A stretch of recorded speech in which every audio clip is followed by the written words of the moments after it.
మనకి అపెండిసైటిస్ వస్తుంది కదండి, 24 గంటల నొప్పి.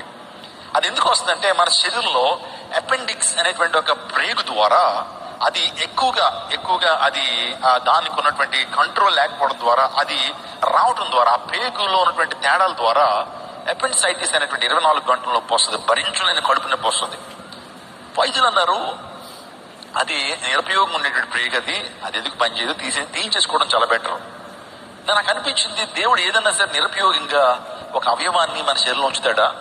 చూడండి, ఒక కంటి నిర్మాణాన్ని చూస్తున్నా, ఒక చెవి నిర్మాణం చూస్తున్నా, ఒక ముక్కు నిర్మాణం చూస్తున్నా, మనం చూస్తున్నా ఒక మెదడు నిర్మాణం చూస్తున్నా, ఏ వెయిన్ కూడా ఏ యొక్క కండరం కూడా వ్యర్థంగా దేవుడు తయారు చేయాలి.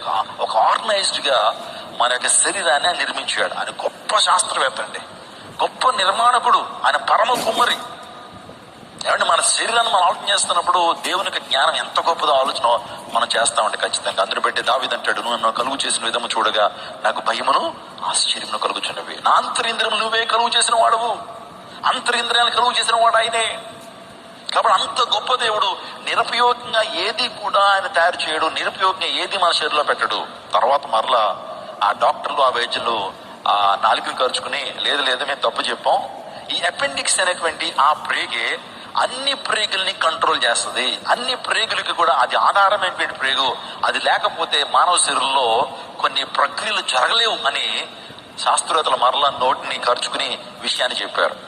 నాకు అప్పుడు అనిపించింది దేవుడు కూడా ఏది వ్యర్థంగా ఏది కూడా ఎవరిని కలుగు చేయడు, ప్రతి ఒక్కరి విషయంలో దేవుడికి ఒక ప్రత్యేక ప్రణాళిక ఉంటుంది.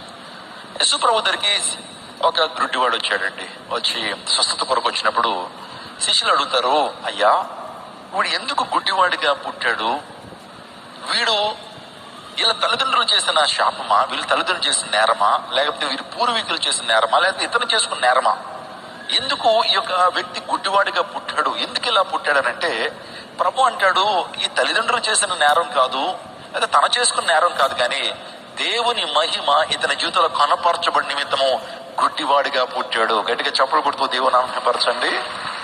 సందర్భాల్లో మన శరీర సౌష్ఠవాన్ని చూసుకుని మన రంగును చూసుకుని ప్రభు ఎందుకు ఇలా కలుగు చేసావు, మా పక్కింటి ఆవిడని ఏమో అంత అందంగా నిర్మించి నన్ను ఎందుకు ఇలా చేసావు, నా పక్క మనిషిని అయితే తెల్లగా చేసావు, నన్ను ఎందుకు నల్లగా చేసావు, సో మా క్లాసులో ఉన్నటువంటి వ్యక్తిని ఆ పొడుగ్గా చేస్తావు, నన్నేమో పొట్టిగా చేసావు, ఎందుకయ్యా, ఒక వ్యక్తికి ఏమో అలా ఇస్తున్నావు, మరొక వ్యక్తికి ఇలా ఇస్తున్నావు, ఏంటయ్యా అనేటువంటి ఆలోచన నీకు కలుగుతున్నప్పుడు గుర్తుపెట్టుకో, దేవదేవుడు నీ పట్ల ఒక ప్రత్యేకమైన ప్రణాళికని కలిగి ఉన్నాడు. నిన్ను అలా కలుగు చేయడంలో దేవునికి ఉద్దేశం ఉంది. ఎప్పుడు కూడా నిన్ను నీవు ఎప్పుడు నిందించుకోవద్దు. ఒకవేళ నీ యొక్క రంగును బట్టి, నీ హైట్ని బట్టి